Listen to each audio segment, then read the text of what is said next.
District-wide recognitions, though, that I want to acknowledge. First up is Andrada Polytechnic High School teachers, Jeannie Wages and Nancy Weber Graff. So we don't have much up for special announcements tonight. Sorry, there's some feedback in here. Jeannie Wages and Nancy Weber Graff are 2 of 12 finalists of the Raytheon Leaders in Education Award. It's quite an honor. They're the only 2 Vail teachers who made the cut, and only 2 of 3 high school teachers across the valley. Of the 12 Raytheon finalists, 4 winners will be selected through a comprehensive review process and announced at the Tucson Values Teachers Stand-Up for Teacher Ceremony on November 7th. And the winners will receive $2,500 each, plus an additional $2,500 in matching gifts to each of the teacher respective schools. So congratulations to Mrs. Wages and Mrs. Weber Graff. Also like to just thank those who helped put on the Beyond Textbook Super Conference, in particular our Beyond Textbook staff under the leadership of Justin Chesborough, which put on an incredible conference, I guess a week ago from Friday. As I mentioned in my comments at the last board meeting, we were anticipating and ended up having over 400 educators from around the state and several other states, neighboring states, attend. I do believe it is the largest convening of education professional development in the state. Huge accomplishment and quite the testament to our value of being a lighthouse district. That's all I have for staff, student, and community recognitions today. Thank you, Mr. Booth. Next item on the agenda is called for the public. At this time, the board may consider and discuss comments and concerns from the public. Those wishing to address the governing board on items not on tonight's agenda may do so at this time. Speakers are requested to hold their comments 3 minutes, and in accordance with Arizona open meeting law, board members will not be able to comment or ask questions on items not on tonight's agenda. We do have 1 request to speak tonight, so I'll ask Mr. Tate to come forward.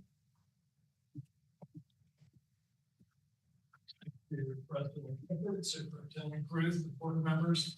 I just want to take a moment and give you another example of where the power of community, which is one of our sayings this year, as well as where education is a community effort.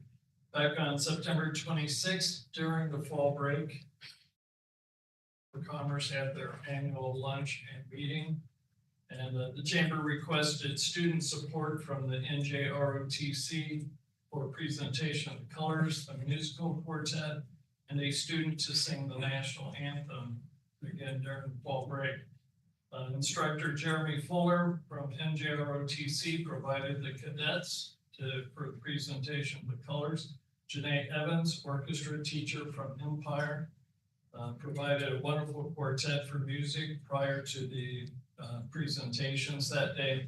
And Aubrey Wilkes, director of choirs from Empire, was able to provide a student from Cienega, Jocelyn Anderson, to sing the national anthem. So although this was held during district fall break, not only teachers and those in fine arts, but also the students went the extra mile to volunteer and provide these talents to the Vail Chamber. Very much appreciated. And it just occurred to me too that Mark Brennan and his business was recognized for, I think it was the small business. So thank you very much. Thank you, Mr. Tate. Next item on the agenda, or may hear from members of the public on items on tonight's agenda. Is anybody here to address the board on items on tonight's agenda? Not seeing any, we'll go ahead and move forward to correspondence and reports and the superintendent's report. No report this evening. All right, that makes it quick. Next item on the agenda is board reports. Do any board members wish to give a report? Sure, why not? Mr. King. All right. So while it's been a little bit of a slow week, our last couple of weeks, I did do, myself and Ms. Mentone did present on Proposition 123 and the aggregate expenditure limit during the BT Super Conference.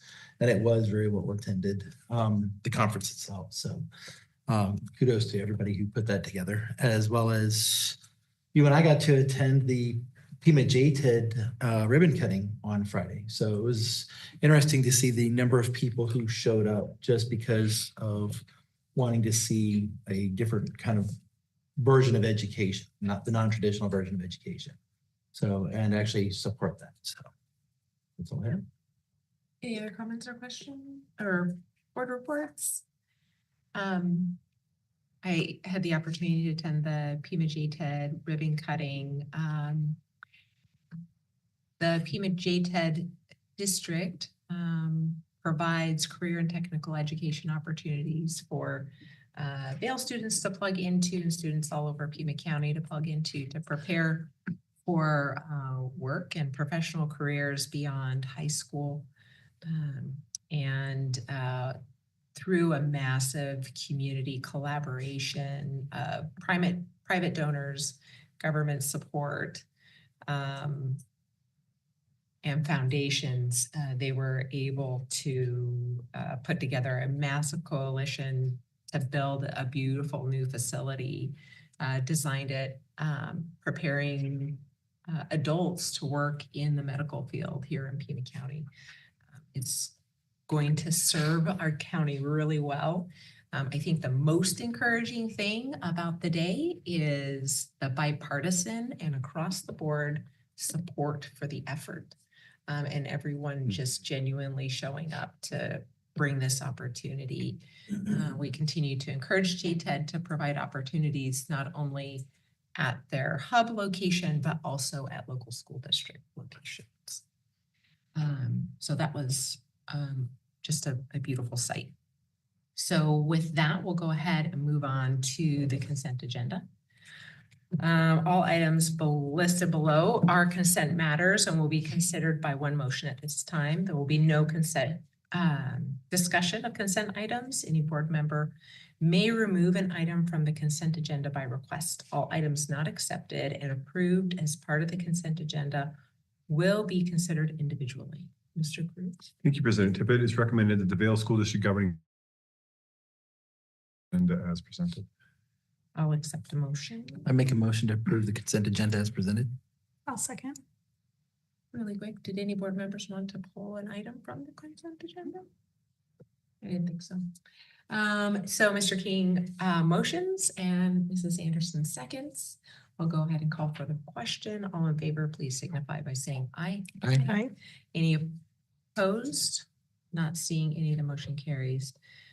So we'll go ahead and move quickly forward to new business. Pima County School Superintendent's Office reconciliation. Mr. Cruz. Thank you, President Tippett, members of the board. As we have reported previously, we've had some ongoing challenges with our ability to reconcile our accounts with the Pima County School Superintendent's Finance Office, largely due to their inability to make that happen in an easy, seamless way. And our finance staff have been working diligently, I'll just say that, to make sure that we are on it and our end is held up, and we're pushing them hard to make sure that they do their work that is necessary. So with that, I'll ask Mrs. Quiros to provide additional background and information, just kind of a status of where we are.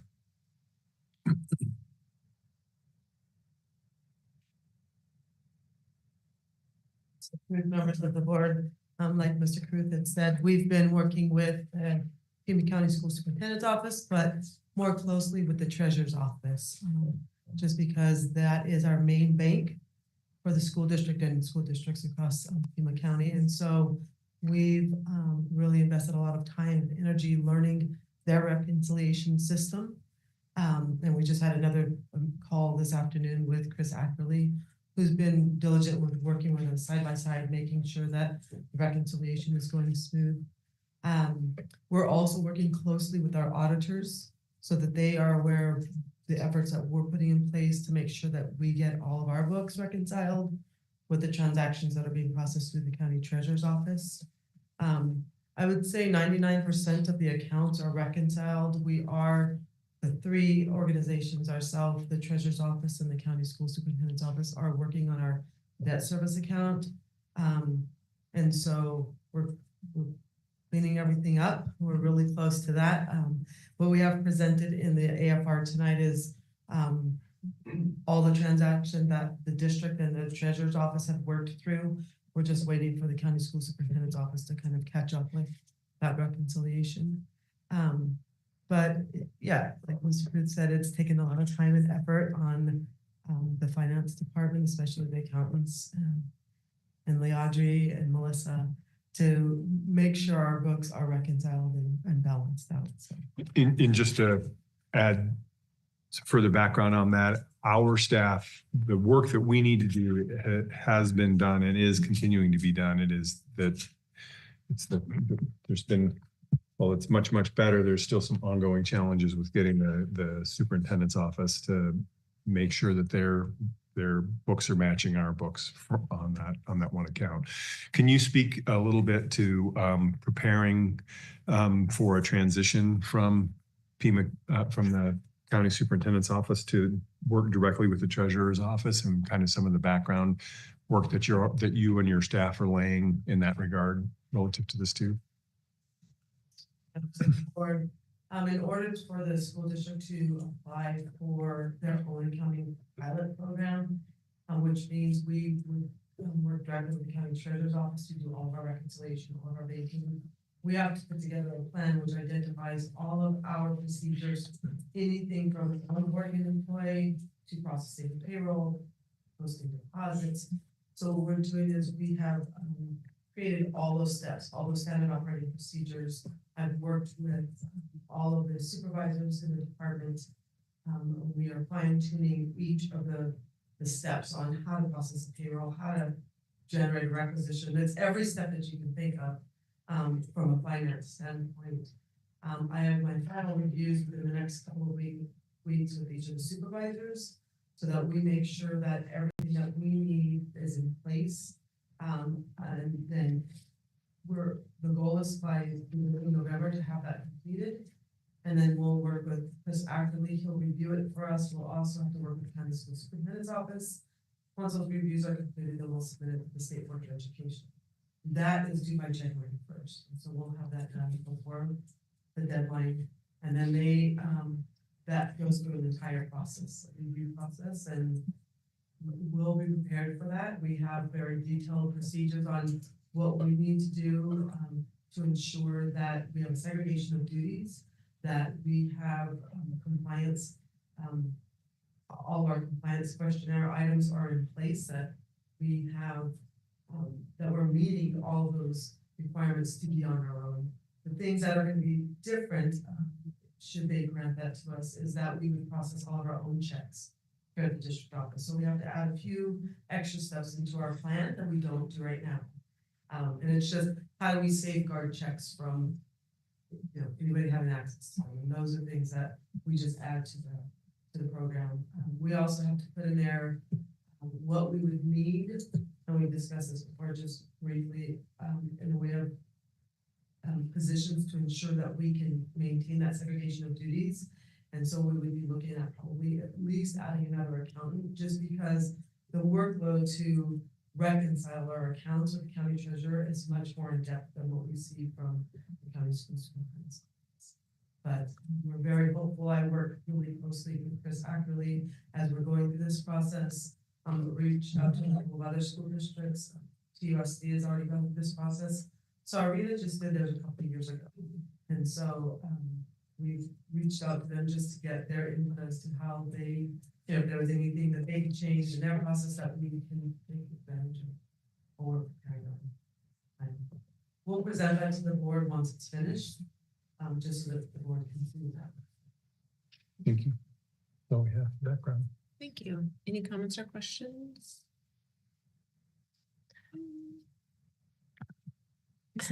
I'll just say really quick, thank you so much. Everything that you're talking about, what I'm hearing you say is this is so many hours of work on your part. So thank you for working on this and staying on top of it. Yeah, I have a question about the reconciliation process. I'm wondering if the county's office is like processing current things in a proper manner, plus going through the work of this kind of reconciliation that they're behind on? Or are they still just focusing on the behind part and they'll get to the current part later? Mrs. Kudos? Members of the board, so they are having to focus on both. Both prior year and current year. The county school superintendent's office is also transitioning to the Tyler technology system for the county, be able to have a system that works with our systems, our school ERP. And so that's also taking a lot of their time and effort. They were supposed to, originally, they were gonna roll out in July, and they postponed that to October 1st, and they postponed that till, I don't know. So that is taking a lot of their time also, because when you roll over to a new system, you have to make sure all the accounts are balanced and have money in them for them to process vouchers. And if you're not finished with a fiscal year, you can't really start to do that. So I would anticipate that they would be finished probably beginning of November, better time, once the schools have finished their AFRs. So we are still doing our monthly reconciliations. And the county school superintendent has processed all but 3 of our journal entries from last year. So they are a little behind in the current fiscal. We're running the reports as we can. Every day we're looking at the reports to make sure that the things that we need are at least we can reconcile, on our end, we can reconcile all the things that are pending for them. Okay. Any other questions? And so just to make sure that I understand, the annual financial report that we're about to action on is based on the update date reconciliations of the county superintendent's office with extra help from the county treasurer's office that kind of you guys worked with kind of in a workaround to reconcile. Is that what I'm understanding?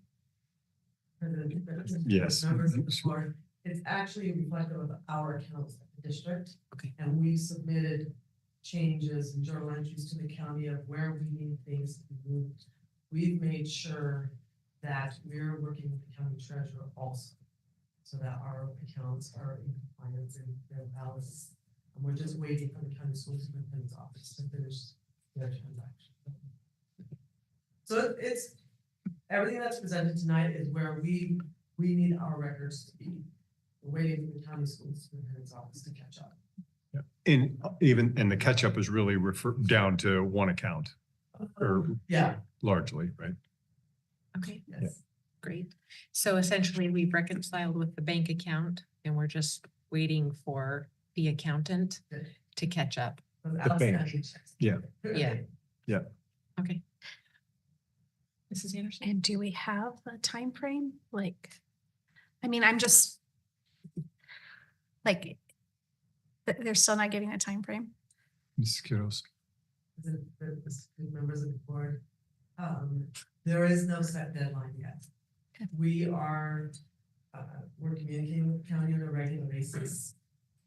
We are making sure that we are following up on those journal entries to make sure that they are being processed. So It's fair to say we know exactly which transactions, we know exactly which transactions need to be, that they need to match our books on. So it's not a matter, and it's a much smaller number than it was, than it has been previously.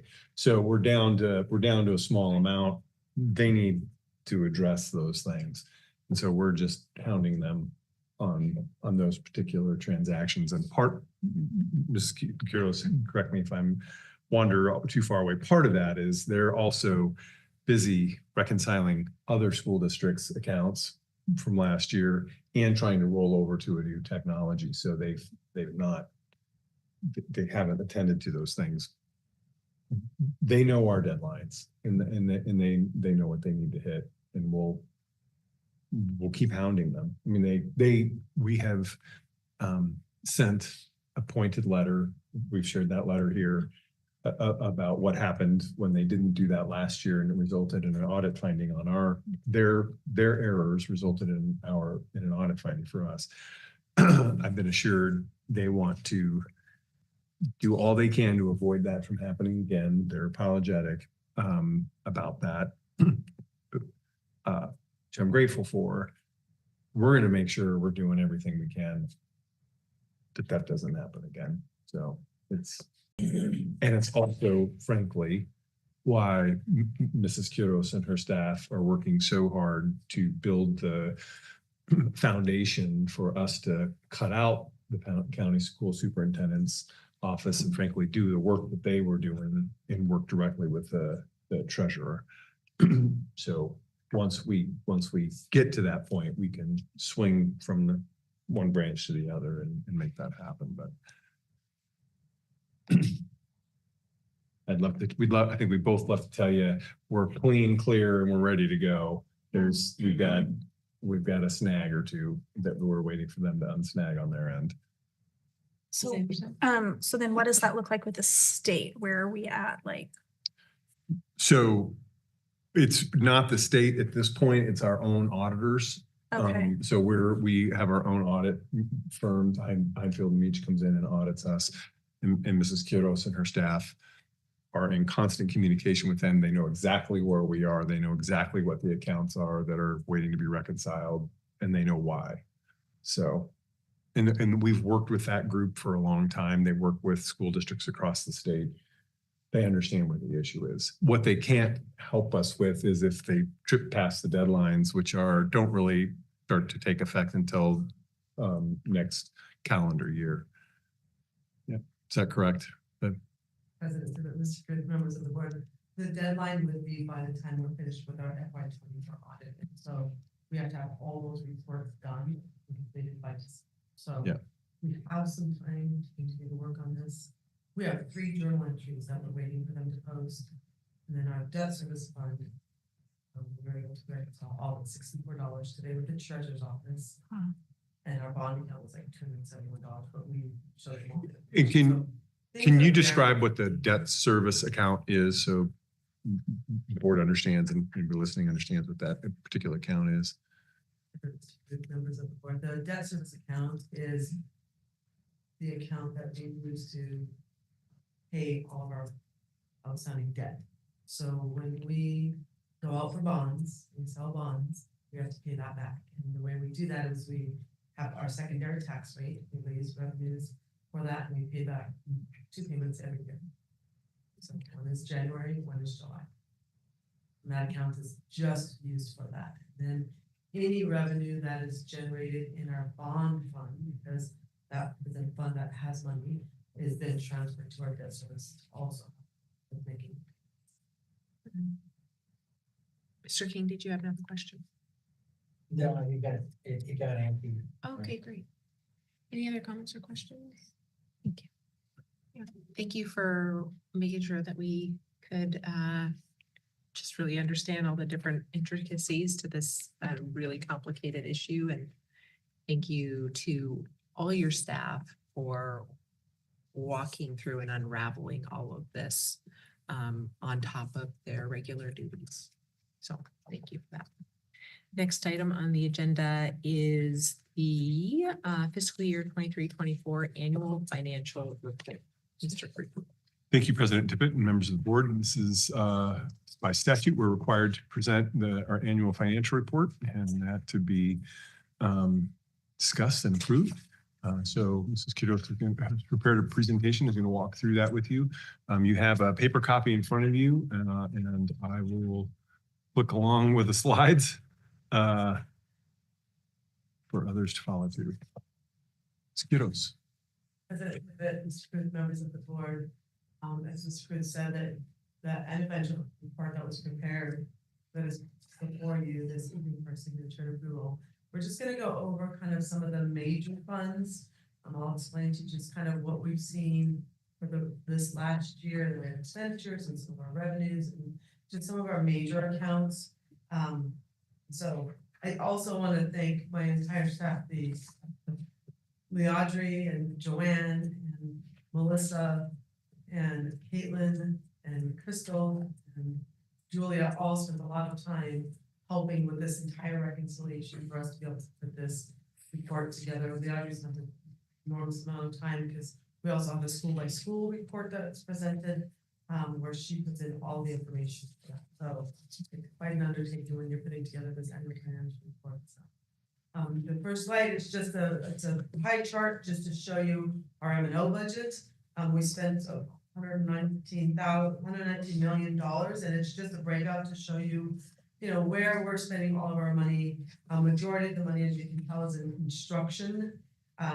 When the state looks at what we spend for instruction, they also look at instruction support, which is going to be expenditures that are for our nurses and counselors, and also for instruction support for students, which is also going to be for like library and student services and things of that nature. When you look at those expenditures all together, so it's the big blue, the little orange, and that's partly gray.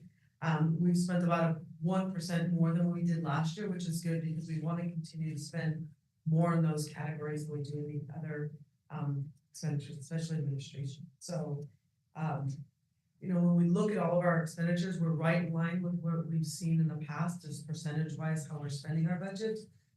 So, any questions on this slide? The next one just compares how we were last year expenditure wise to where we're at this year. Everything, we do see some areas where we've spent a little bit more, like our operations and maintenance of plant. That's where we pay for our custodians, our grounds, our utility area fees are all within that area. Central services, which is like the district office area. Each of the categories have increased a little bit. Nothing was too alarming. And majority of the increases were really from the salaries and benefits amount, the salaries that were approved last year for our staff. Any questions on? So the one that I'm looking at, it's a huge difference is community, well, I shouldn't say huge, but it's a big difference is community services, like that went down. Am I saying that right? That did, and that's because we were using more grants, and that's just one of those things where we're coding correctly, we're using the grants as much as we can. Cool. Since we were trying to use those all up. If you remember, they received a large number of federal grants Okay. over the last couple of years, and so we were able to offset some of the operating expenses with those. Mr. King? Yeah, I looked at the food service. If you look at the food service contract, the numbers look a little bit different, over a 5-year period. So is this by monthly? Is this quarterly? How is this? This is the annual amount that we spend in our maintenance and operation account, not in the business account. Okay. And this is the amount there's the calculations we go through to determine how much the district required to support our food service account. So that's very much in line with what we need to do. And we usually split it between our maintenance and operation and our capital account. And this year was about 24 was a little over $200,000. Food service has its own account. And Correct. You good? Yeah. Any other questions on this slide? The next one is just, these are the fees. This slide is looking at the major categories. So here we're looking at all expenditures when we're saying capital. When we're looking at capital, that's our fund 610, also district additional assistance. We're just comparing how we spent our funds last year to this year. So if you look at the orange one, we spent $9.5 million in 23, we spent $10.4 million in 24. And the reason for that increase, which it's not that significant, is we had some major projects like the district office. We had some fencing projects across the district at our schools. So there's a variety of projects that we covered with these funds. The next one is our caution site fund. We did see a little bit of a decrease, and when I was going through and looking at the data, it looks like it was more in our incentive plan. We didn't spend as much as we did in 23. We don't lose any of these funds. They stay in the Prop 301, but that's just the difference between those two, the 11.1 and the 10.8 million. Our federal grants, you'll see a pretty significant decrease here from 23 to 24, and that's because we've spent quite a bit of our ESSER funds. Our Arizona summer camp we'd had the prior year, and we had spent most of the funds in 23. Education Plus Up was there, the emergency connectivity, which we were able to buy thousands of devices for our students. So there was a lot more of that COVID funding that was still coming in during fiscal year 23, and now we've just kind of been spending it out in 24. The state grants, what we saw there, and the reason for that change is because community programs received 2 large childcare stabilization grants. And so those were pretty much a 1-year type of activity, and so that's why we see the difference there. Other funds, why you're seeing now an increase in those accounts from the 17 million to the almost 25 million is because the Squirrel Creek school facilities were paid for the land, and they also provided money for the construction, and so we received some of those funds, we spent them, and that's why you're seeing that large increase there. Bonds, the reason why you're seeing an increase in the bond ones is because we did our last bond sale in April of 2024, and you'll see more expenditures because this is based off of expenditures, and so we were able to use some of those funds already to pay for the Squirrel Creek project. Debt service is pretty steady, even though there's an increase. We're gonna have an increase because we sold bonds, and so we have payments that we have to do in addition to our ones that we've had in the past. And our bonds will be here for years, like 20-year bonds, so we paid them off over like 20 years. And then food services is the account you're looking at. We spent a little more this past year, and we had a couple of large projects that we have been working on. We did a walk-in at Acacia. We've done some renovations at Siena High School, Empire. We did some at Bell Academy. So we've been able to afford to do these major improvements, and we still have a pretty healthy balance in our future. But that's the difference between fiscal year 23 and 24. These next slides, I'm just kind of showing you, we'll go over cash balances and then we'll go over budget balances, because in the eyes of finance, cash is one thing and budget's another thing, even in our accounts. I just wanted to explain to you kind of what we see going on. And just because something may be red does not mean it's alarming, and it doesn't mean it's bad. If that changes where we're seeing a difference between fiscal year 23 and 24, that's it. Doesn't mean we're in the negative at all. So we're just comparing, you'll see our beginning cash. That's the money that's sitting in the bank, and that's gonna look different than what we see in the way of budget also.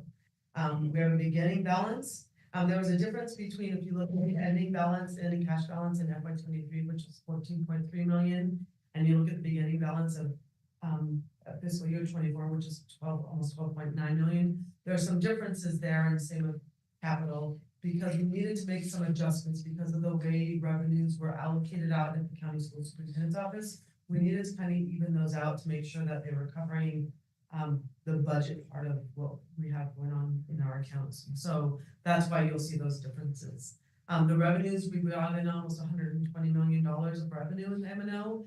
That revenue is generated from our taxes, our local taxes, and our state equalization. So we'll have about $133 million of revenue. Our expenditures were about $119 million, a little over $119 million, which we just kind of identified how those expenditures were allocated out. So we have an ending cash balance of $13.6 million that's sitting in the bank. You look at our budget, which is the bottom portion. Our budget for fiscal year 24 was a little over 132 million. We spent 119. So we have a budget carry forward that we're going to be implementing into our 25 budget of $13.4 million. So that'll come later on. Probably won't do it in December unless we absolutely have to, but we will incorporate that into the FY25 budget. Right now, we only have 11 million in there. We'll increase it to the 13.4. We just have to make sure that the Department of Education receives all of our reports. They do the reconciliation, and then that amount will match theirs. Any questions on this? And leaving about 10% of our budget is kind of in line with what we've been doing the last couple of years. And that just also goes with the board's support of making sure that we have reserves built in there, making sure that we are planning for future, not just in the current year, but really being mindful of how we're planning for future growth and future expenditure. Capital, this is our 610 account. This is another one where if you look at the bottom of the ending cash in fiscal year 23, it's going to be different from the beginning cash in fiscal year 24. Again, just trying to even out those revenues between M&O and capital. We brought in just under $11 million. Again, this is the revenue and capital is from taxes and from equalization. And then the total expenditures was 10.4 million. Again, we had some just normal expenditures for capital, but then we had some pretty large projects that we were able to take care of this year. So that ending cash is about 2.5 million. If you look at our budget was just under 14.5 million. We spent 10.4. And so we'll have a budget carry forward of a little over $4 million, which is what we anticipated anyways. Part of that carry forward, if you remember, we have the one-time funding that we received, and we were able to move over $2.3 million into capital. So that's wrapped up into this, that we have allocated to the school sites to be able to do projects, and then also for parking lots and air conditioning units. We were able to focus that in FY25. So, and this too, our ending budget balance is very in line with what we've been seeing the last several years, about 28 to 30%. So it's nothing out of the ordinary. Any questions on that? The next one is our 301, this one that does match. We won't go through that. We brought in a little over 13.3 revenues. The revenues here are generated from sales tax, and so that's how we receive our funding. And we also receive funding with our JTED students. So we don't only have, the calculation of our own students, but the students that are participating in JTED, we get some extra support.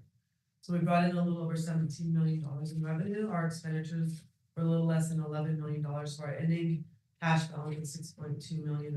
And the reason why that's a little bit more than our budget carry forward is because Classroom Site Fund generates a significant amount of interest, and later on we'll be able to incorporate that into our budget. And so that's why it's a little different. So our budget for FY24 was $16.8 million. We spent almost $10.9 million. So that carry forward will just move over to FY25 because we've already done that, and we're doing our projections. And we'll just fine tune everything once the state has reviewed all of our reports. The next one is our Indian Gaming and Instructional Tourism Fund. And the reason why this is another important one is because part of the funds that we have here, we also use for our base salary for teachers. And so the beginning fund and ending are the same. We brought in a little over $1.1 million of revenue, and our total revenues was 3.3. The revenues that are here are literally from Indian Gaming. We are like this, there's 12 funding agencies, and we're at the very bottom, but we receive a pretty large amount in there. We have accumulated a lot because there are restrictions on how these funds can be spent. So we're really careful about how much we commit, what we're doing with these funds, how we can use them in the future. And so when you look at our budget, it is less than what we have in our cash balance, but that's not because we don't have access to it. It's just because we do projections to see what we did for this spending. We never lose any money in this account. Our expenditures are $785,000, which is more than we did in FY23, but we are starting to invest more with the schools for tutoring. And there was some dropout prevention programs that we're funding out of I want to say 301, but it's not. 202. So that's one of the things that we're really focusing on, especially in FY25. We have a good, healthy budget carry forward, and so we'll be providing more funding for tutoring in FY25 for the students. Any questions on that one? The next one is our bonds, and that's a wide range of numbers, but it really just incorporates the last 3 bonds that we have. And those are the ones that were voter approved in November of 2018. And so we did our final bond sale in April, and that was a little over $8 million, and that's for the Squirrel Creek School. You can see the revenues we brought in, that was the last sale. Our total expenditures for FY 24 is a little over $2 million. So we have 7.5 sitting in the bank. You see what we said is a budget. We thought we were gonna have 9.3 million, which we did because we had other revenues that were still there from our other original bonds. We did a little over $2 million, we spent, and we have a budget carried forward of about 7.3 million. And we'll probably spend most of that this fiscal year in FY 25. We expect to be finished with the school for opening in July, and some of the other projects that we have in the other bonds, we're pretty much wrapping up.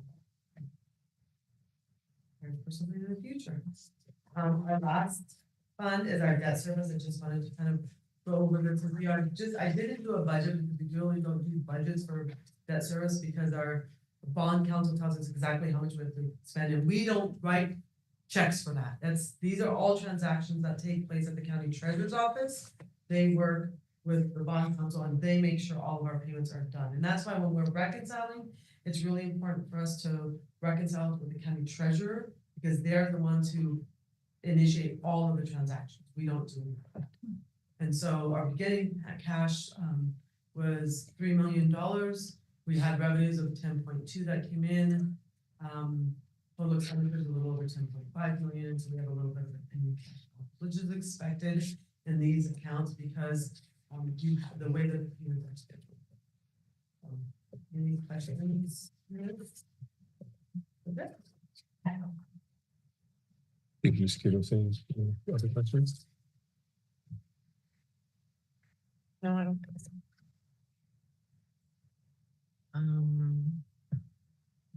Would you like to make the recommendation? I would as soon as I get to that. Okay. President Tippett, members of the board, it's recommended that the Vail School Discovering Board approve the 2023-2024 annual financial report as presented for submittal to the Arizona Department of Education and for publication on the ADE website as presented. I'll accept a motion. So moved. Mrs. Pratt moves Second. and Mr. King seconds. Any comments or questions before we call for the vote? Okay, all in favor, please signify by saying aye. Aye. Any opposed? Not seeing any motion carried. Thank you, Mrs. Kiros. Next item on the agenda is adjournment. I'll accept a motion. I make a motion to adjourn. Mr. King moves I'll second. and Mrs. Anderson seconds. All in favor, please signify by saying aye. Aye. Any opposed? Not seeing any motion carries. Thanks, everybody.